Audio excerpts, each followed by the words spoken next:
December 2nd, the Miguel Cotto, the WBO middleweight champion, looks to go off into the sunset. His farewell fight, he will be taking on number 7th ranked WBO middleweight contender, Sadam Ali. Will Sadam Ali take his advantages, his youth, his 12-year youth, his 2-inch height, his 6-inch reach? Will he take his advantages and do the upset? Will he ruin the farewell parade against the sure fame first ballot Hall of Famer? Sadam Ali will beat Miguel Cotto. Does Sadam Ali beat Miguel Cotto? Will that be the headlines for the December 3rd paper? Sadam Ali beats Miguel Cotto. I am your host, Mr.A. This is Double RT Boxing. That's what we're going to talk about. We're going to do the breakdown. We're going to make a prediction on that title bout taking place at Madison Square Garden. Thank you for tuning in. Let's get into the breakdown.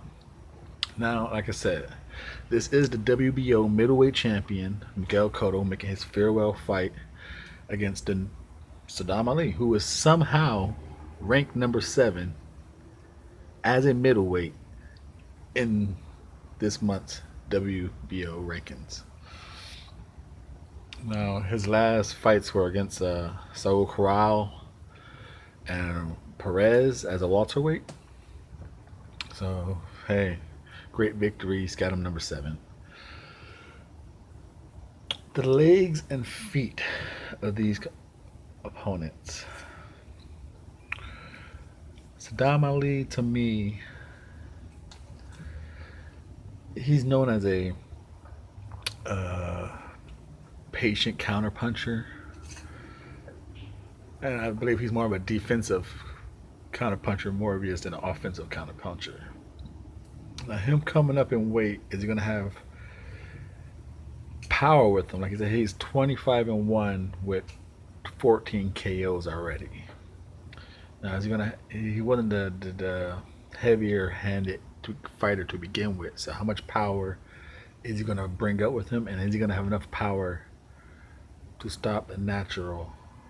Even though Cotto started out smaller, like Sadam Ali himself, Cotto's naturally been heavier for a longer portion of the time. Will Sadam Ali have that power to stop him? Now, him being, like I said, a back foot counter boxer, his feet work is better going backwards. Planet still so, and going forward, Sadam Ali is not as effective. His feet usage as far as ring generalship, he semicircle back and forth. He's not, semicircle back and forth, collect himself in the middle of the ring. When he tends to back straight up, put himself on the ropes. He doesn't have the greatest full ring usage and lateral movement. As far as Miguel Cotto, his legs, if he needs to be on a back foot, he's great at using the ring, the full ring. He has a nice little hop to his toes, and he can punch on the move. So he's good at movement fighting. He's good at dipping, crouching low, getting inside. He can switch the angles. His footwork is always in punching position. I would say he's sets up good for offense to defense and defense to offense transition. So I'm giving the footwork and leg work to Miguel Cotto. As far as defense, going from the leg work, I'm going also with Miguel Cotto, starting with the leg work. First off and foremost, I think Miguel Cotto, me as a boxing fan, I am not the biggest Miguel Cotto fan, but I know the guy has talent. And I think he's a very underrated defensive fighter. I think he has many aspects of defense. First, we're going to start with his legs. I think, like I said again, he uses the ring very well to move around, to buy himself time with us offensively, get him a breather, defensively to avoid the rush. He a very important thing. I think Miguel gets underrated. He knows how to survive. When he's in trouble, he knows to hold, know how to eat clock up. He's very good at surviving. Not too many elite stars get hit and know how to survive. They just panic or lose. He also he's a good counter puncher. He he could fight on the move going backwards for defense. He could hold. He he's very good at head movement and waist movement. He can slip and slide punches. He tends to drop a little bit on defense when he's against the ropes. So who doesn't? But if he has a little flaw, he's on the ropes.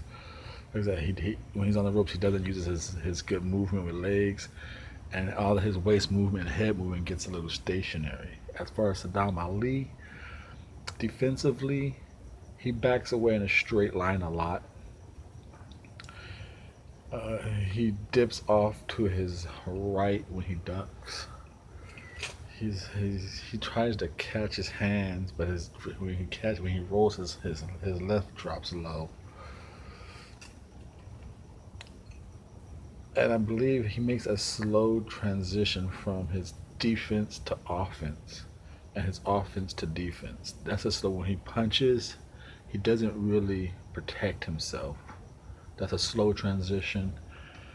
I don't believe he's a survival tactic. I don't think he knows how to hold properly. I don't think he knows how to um, survive to eat up time to buy him breathers. So, like I said, defensively, I went towards Miguel Cotto. Now, offensively, the arm category, jab for jab, Miguel Cotto wins this category for me. I think he knows how to do a survival jab. He knows how to do a setup jab. He knows how to triple up the jab, feint with the jab, up and down the body jab. And wow, Sadam Ali, I believe he has a good jab, but it's just more of a setup for a 1-2 jab. I don't think he knows how to control or fight with the jab yet. At least not elite competition or a challenging competition. His jab is for subpar level. For power, I'm going with just the eyeball test tells me Miguel Cotto has it. The numbers say Miguel Cotto has it. Out of the records, 25 wins for Sadam Ali, 14 KOs, 54% KO ratio. Miguel Cotto, 41 and 5, 33 KOs, 72%. So the eyeball test tells me, the numbers say Miguel Cotto has the power. The way he torques his punches. Uh, if Cotto hits Sadam Ali with what he was hitting Kamagai with, you think Sadam Ali's staying up? Combination variation. Sadam Ali is gonna give you a 1-2 with perhaps a hook behind it. A 1-2, a 3 punch straight combination. Pretty. He might change up on speeds, but combination variation. I'm gonna lean with Miguel Cotto on this one, especially with his left hand. He goes crazy. He could. I like how he could double up or triple up even with the left hand. He goes head, body. Then he'll come with a straight right, or he does a lot of double and tripling up with the left, whether it's two hooks and then an uppercut or a hook and uppercut. He's very unpredictable to me with his punches. Now they say he was probably a natural southpaw who switched up, so his strong hands in front now. So that's why his left hand and the left hook to the body is so deadly for him. As far as Sadam Ali, his combination, his speed, we went over that. That being that breakdown, how can Sadam Ali win this fight as an underdog? We're going to get into keys to victory right here on Double RT Boxing. Mr. A's keys to victory for Sadam Ali. Remember, you have a 6-inch reach advantage. Use it. Stay on the move. Make the older 37-year-old move and come in. Stay on the outside. Use your gap. Use your 6-inch reach. Use your 2-inch height. Use your youth. Test his energy. Stay on the outside and work his body.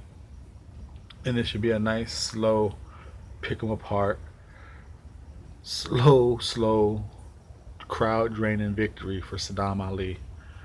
That is my keys to victory right here on Double RT Boxing. Now, Mr. A's prediction, I am going with a 9th round knockout and a ride off into the sunset as still champion, Miquel Cotto. I think his, even though he's a smaller in size, I think he's going to have a physical structure advantage. I don't believe Sadam Ali has any threat or power of walking Miquel Cotto down, even though he has a 6-inch reach. He should be able to, but I don't think he's going to have the power and the grit to walk Miquel Cotto down. I think, and so Miquel Cotto is probably going to walk him down, hit him with some shots, and eventually just keep working the body. He's going to go out with Miquel Cotto's status in the square garden with his famous left hook, working the body, work the young lad down, and just eventually stop him in the 9th with a nice body beat down. Miquel Cotto, Hall of Fame status. This is Mr. A saying thank you for your support.